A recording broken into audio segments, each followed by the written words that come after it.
Young and the Restless, spoilers full. Nikki knew exactly what Victor was doing, but she couldn't stop him.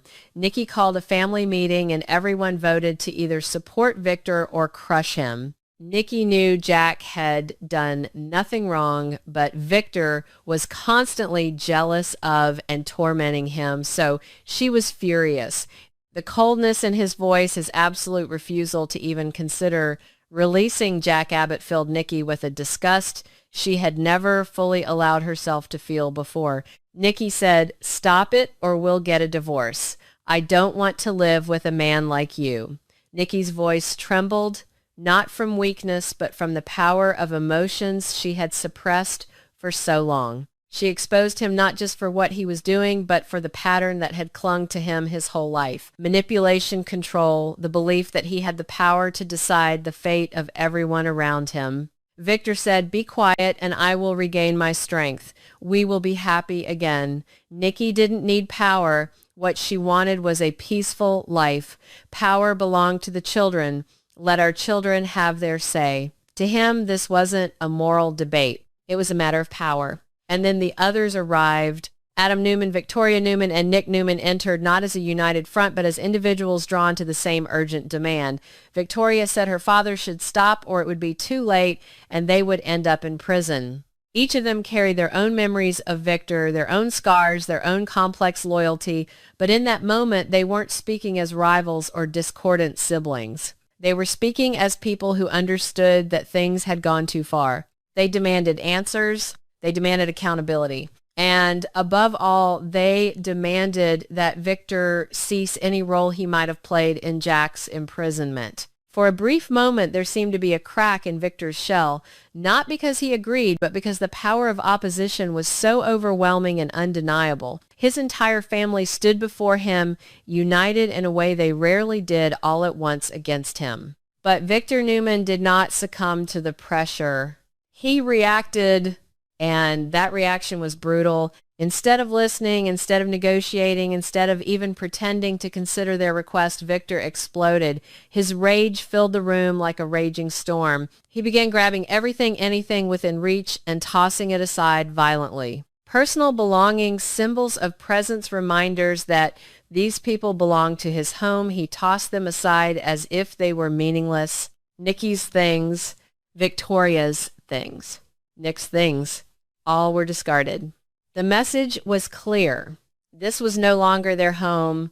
Get out. Those words weren't a request. They came as a command, sharp and decisive, shattering any illusion of family unity. The moment escalated before anyone could stop it. Nikki, already shaken, tried to stand her ground, refusing to be so easily pushed out of her own life. She stepped forward, not in aggression, but in defiance, in desperation, in a final attempt to reach the man she had loved for years despite everything. And Victor pushed her. It wasn't a symbolic gesture. It was unrestrained. The fall was so hard it threw her off balance, her body slamming to the ground with a shock that silenced the room for a split second. That silence was greater than anything that had happened before. Because in that moment, everything changed. Adam was speechless. Victoria's expression became cold and unreadable. Nick's anger flared into something far more dangerous, something protective and explosive. But the most devastating reaction was Nikki's. She didn't just look injured. She looked crippled. Not physically, though. The fall had clearly stunned her, but emotionally. There was something in her eyes that hadn't been there before. Not just pain, not just anger, but awareness. This kind of realization comes when you finally see a person for who they truly are, without excuses, without any hope of softening their rough edges. The air in the Genoa City Athletic Club suite felt suffocatingly still, a stark, mocking contrast to the tempest of agony and humiliation raging inside Nikki Newman.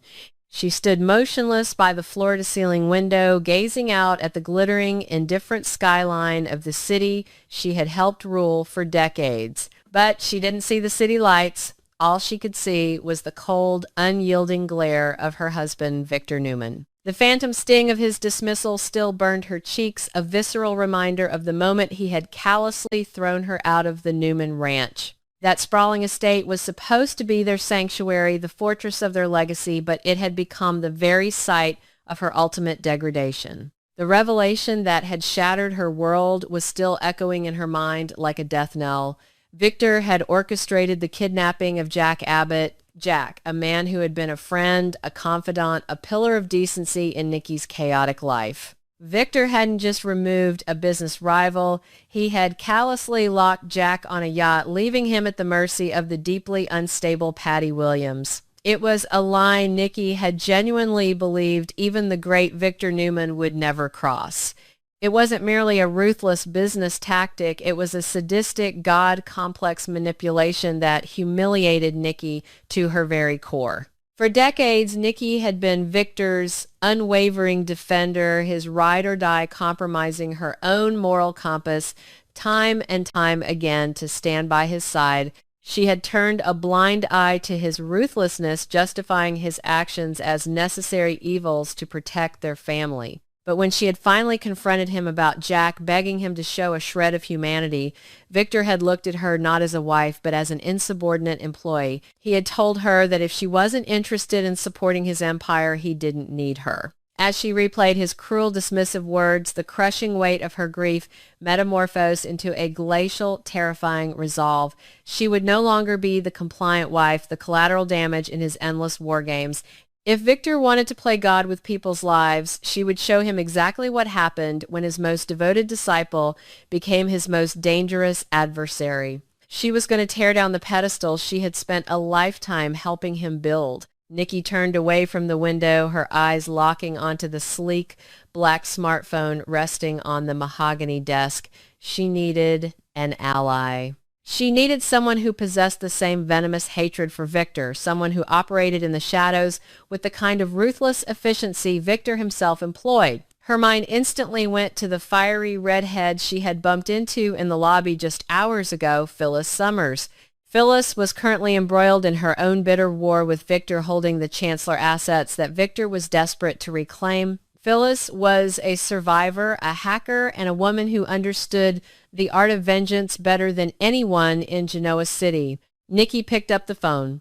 Her fingers trembled slightly, not from fear, but from the sheer adrenaline of the absolute treason she was about to commit against the Newman patriarch. She dialed the number, listening to the hollow ringtone until the line clicked open. "Phyllis," Nikki said, her voice dropping to a conspiratorial, urgent whisper. "It's Nikki. We need to talk." Now, Nikki Phyllis's voice dripped with a potent mixture of amusement and deep suspicion. Did the big bad wolf finally kick you out into the cold, or is this another one of his elaborate traps? Because if Victor sent you to negotiate for Chancellor, you can tell him to go to hell. No traps, Phyllis. Just me. Room 412, come up through the service elevator. I have a proposition for you, one that involves making Victor pay for everything he has ever done. There was a heavy pause on the line. The sheer gravity in Nikki's voice was impossible to ignore. "Give me 10 minutes, Phyllis replied, the amusement gone, replaced by a sharp curiosity. Exactly 10 minutes later, a soft rhythmic knock echoed through the suite. Nikki opened the door to reveal Phyllis dressed in a sleek trench coat, her arms crossed defensively, her emerald eyes narrowed in a calculating squint. "This better be good," Nikki Phyllis warned, stepping into the room and scanning it for hidden cameras. "I have enough on my plate dealing with Victor's threats. If this is a setup—" "It's not," Nikki stated flatly, walking over to the minibar. She poured 2 glasses of neat bourbon, her hands steady, now sliding one across the glass table to Phyllis. "I want to destroy him. I want to dismantle Victor Newman and Newman Enterprises, piece by piece, until there is nothing left but ash." Phyllis paused, the crystal glass hovering inches from her lips. She scrutinized Nikki's face, searching for the punchline, the hidden agenda, the inevitable Newman trick. "You destroy Victor. Forgive me, Nikki, but I don't buy it. You've spent your entire adult life making excuses for the man. You've defended the indefensible. Why the sudden change of heart? Because he threw a tantrum over Jack Abbott. because he played God with an innocent man's life. Nikki's voice cracked a sudden surge of raw emotion, breaking through her icy facade, but she quickly regained her composure. He kidnapped Jack. He manipulated him, drugged him, and threw me out like yesterday's trash when I dared to call him out on his depravity. I am done being his pawn. I know where the bodies are buried, Phyllis. I know the secrets he keeps off the books, but I need someone who knows how to dig them up, bypass his security, and parade them in front of the world. I need you. Phyllis set the glass down, leaning back in the plush armchair. She was visibly hesitant. Allying with Nikki Newman was like dancing on a live landmine. If Victor catches wind of this before we strike, he won't just crush us, he'll obliterate us. And frankly, my relationship with Summer and Daniel is already on thin ice. If I go after her grandfather, with her grandmother no less, the fallout could ruin my family. Summer will understand when she sees the monster he truly is, Nikki urged, leaning forward, her eyes blazing with conviction. Think about it, Phyllis. This is the opportunity you have craved for decades. You've wanted to weaken Victor for years. You hold the Chancellor assets right now. You have the leverage. If we combine my insider knowledge of his personal safes, his offshore accounts, and his shell corporations with your hacking skills and media connections, we can cripple Newman Enterprises. We can break him. A slow, wicked smile began to spread across Phyllis's face. The opportunity was simply too tantalizing to pass up. A chance to finally dethrone the Black Knight with his own queen holding the dagger. The poetic justice of it all was intoxicating. All right, Nikki Phyllis purred, raising her glass in a mock salute to the ultimate divorce settlement. Over the next few weeks, room 412 of the Genoa City Athletic Club was transformed into a clandestine war room. The heavy blackout curtains were perpetually drawn, the glow of multiple laptop screens casting long, eerie shadows against the patterned wallpaper. Nikki and Phyllis moved with a synchronized, desperate urgency. They knew that one wrong move, one misplaced digital footprint, would alert Victor's extensive militarized security team. We can't just hit him with recent indiscretions, Phyllis muttered one evening, her fingers flying across a mechanical keyboard as she bypassed a complex firewall on a dormant Newman server. The kidnapping of Jack is explosive, yes, but Victor will just spin it. He'll claim he was protecting his family from Matt Clark, or he'll bribe a judge to seal the records. We need the foundational rot. We need the systemic corruption that spans decades. Nikki nodded, tracing a manicured finger over a sprawling physical flowchart they had pinned to a corkboard. Look into the acquisitions from 2018. The Geneva accounts. Victor always used a proxy named Aegis Holdings to bypass anti-monopoly laws when he was aggressively expanding Newman Media and Newman Real Estate. I remember him taking late-night calls in the study, screaming at bankers in Zurich, in German, if we can prove he manipulated the market and bribed federal regulators. Phyllis's eyes widened as her screen flooded with decrypted offshore bank statements. Bribing federal regulators, Nikki, that's not just a scandal. That's a federal indictment with mandatory minimum sentencing. Exactly, Nikki said, her voice chillingly calm, devoid of any lingering affection for the man she once loved. I want him in handcuffs.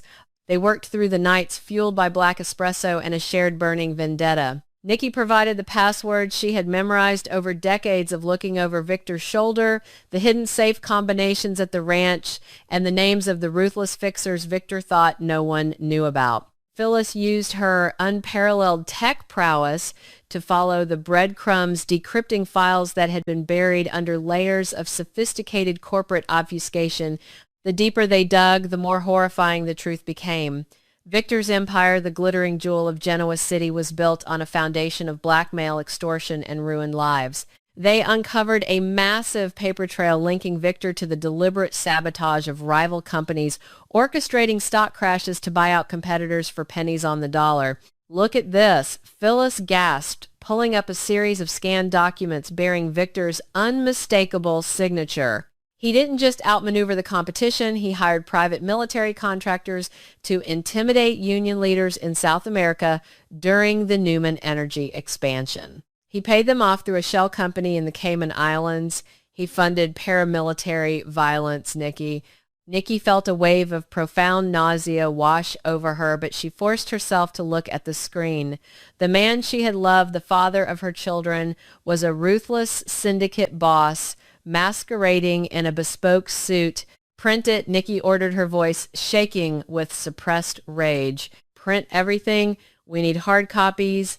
Digital files can be wiped by his IT team the second this goes live. Together, the two women compiled a dossier so massive and damning it felt physically heavy in their hands. It contained audio recordings of Victor threatening local politicians, wire transfers, proving he funded illegal surveillance on his own family members, and the undeniable concrete proof of his recent orchestration of Jack Abbott's kidnapping, complete with the manifest of the yacht and the payroll records for the thugs who grabbed him. They had the smoking gun, the bullets, and the fingerprints.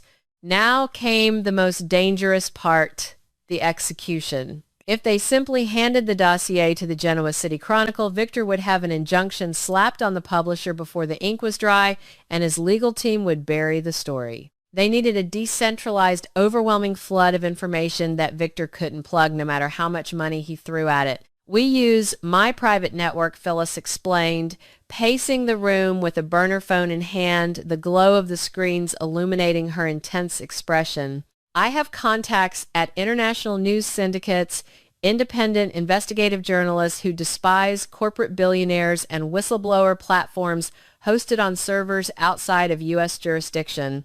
We don't just drop a bomb, Nikki, we trigger a global earthquake. Nikki agreed, her heart pounding against her ribs. Do it, but ensure our names are completely scrubbed from the source code. If Victor knows it was us before the dust settles, he'll retaliate against Summer, Noah, Victoria, everyone. On a rainy Tuesday evening, with the city of Genoa completely unaware of the impending storm, Phyllis pressed the enter key. Within milliseconds, encrypted packets of data were fired off to over 50 major news outlets across the globe, accompanied by a synchronized data dump on a notorious unblockable whistleblower website. They sat in the dim light of the hotel room, watching the live feeds on their monitors. 10 minutes passed in agonizing silence, then 20. Suddenly, a breaking news banner flashed across a major financial news network, then another, and another. The dam had broken. The following morning, Genoa City awoke to a seismic shockwave. The scandal erupted with the force of a volcanic eruption, dominating every television screen, radio, broadcast, and social media feed. The headlines were relentless, blaring in bold red letters, "The Black Knight's Darkest Deeds, Newman Enterprises." An empire of extortion, Victor Newman implicated in kidnapping, bribery, and paramilitary violence.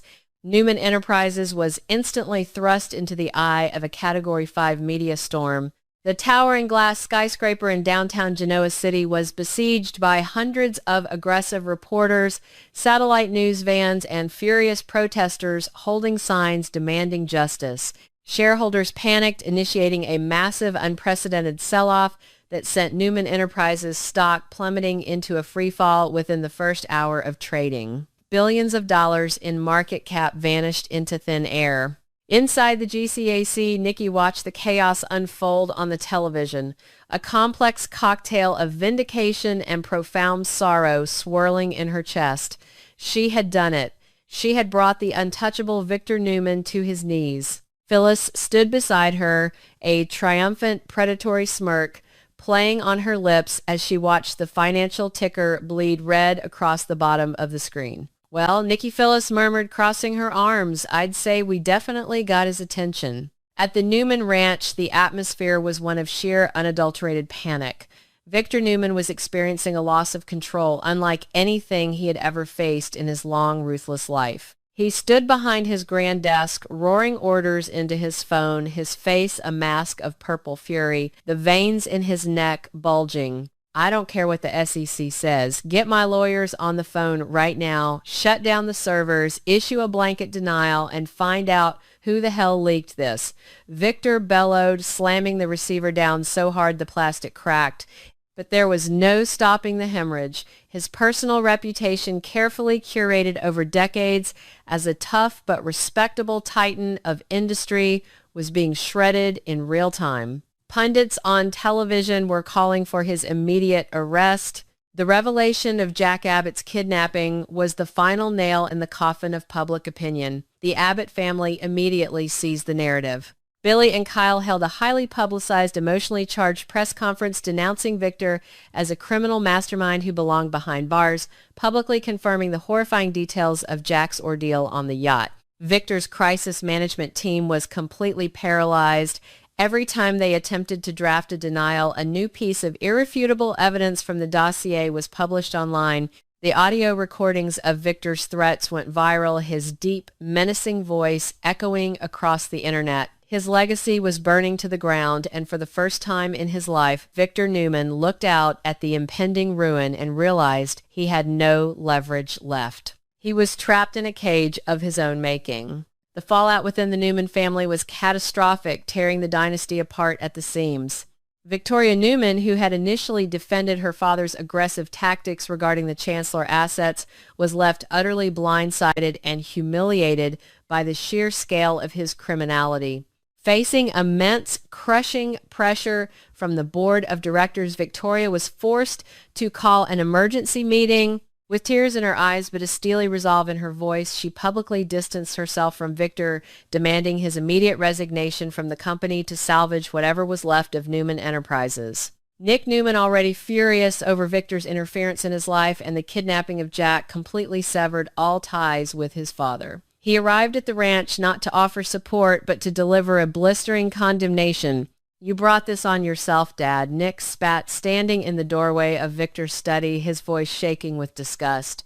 "You destroyed this family. I won't let you drag my children down with you. You are dead to me." Adam Newman, ever the opportunist, seeing the sinking ship, immediately began maneuvering to protect his own assets, leaking further internal memos to shield himself further, fracturing the fragile alliances within the family. The legal consequences were swift and brutal. By nightfall, the FBI, armed with the leaked evidence and federal warrants, raided the Newman Enterprises headquarters.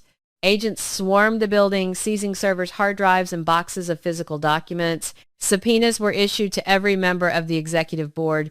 Victor was formally indicted on multiple federal counts of corporate espionage, bribery of federal officials, and conspiracy to commit kidnapping. His personal assets were frozen, plunging the company into a severe financial crisis that threatened imminent bankruptcy. Back in her suite, Nikki turned off the television, the silence of the room ringing in her ears. The war was won, but the battlefield was littered with the wreckage of her family. She had sought revenge for her pain and humiliation, and she had achieved it with devastating surgical precision.